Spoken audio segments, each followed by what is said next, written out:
ठाकुर जी सो रहे यमुना जी के तट पे, बढ़िया गहरी नींद में सो रहे थे। रात भर सोते तो है नहीं, रात करते हैं दोपहर में ही सोते हैं, तो गैया चराने जाते हैं तभी ठाकुर जी शयन करते हैं।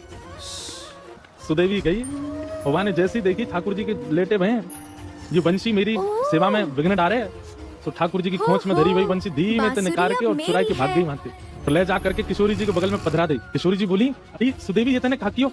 बोले ये बंशी क्या की वजह से आज मैं सेवा ना कर पाई आपकी, मैं आपके कानन में पुष्प धरा रही हूँ और ये वंशी की धुन सुनते ही आप दौड़ गई वहां पे, तो या यहीं रख लो। ये जब जब मैं कानन को श्रृंगार करूंगी तब तब वंशी आप ही बजाती रही हूँ ताकि मेरी सेवा पूरी हो। इतने में ठाकुर जी की नींद खुल गई। ठाकुर जी को सबसे ज्यादा प्यारी वंशी है।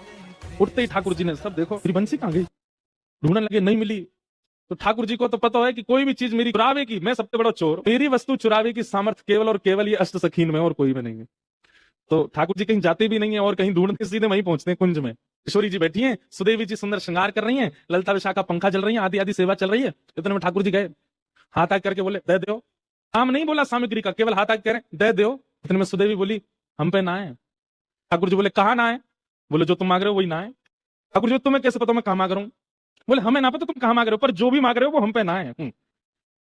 कामाजू देखो आप सब लीला करो, सेवा करो, सब आनंद, मेरी बंशी मत ले करो, या मुझे दे दो, मुझे पता है आपके पास धरी है। इतने में किशोरी जी ने वंशी निकाली। सुदेवी जी बोली शी जी आप पे भी मान करनो ना आवे।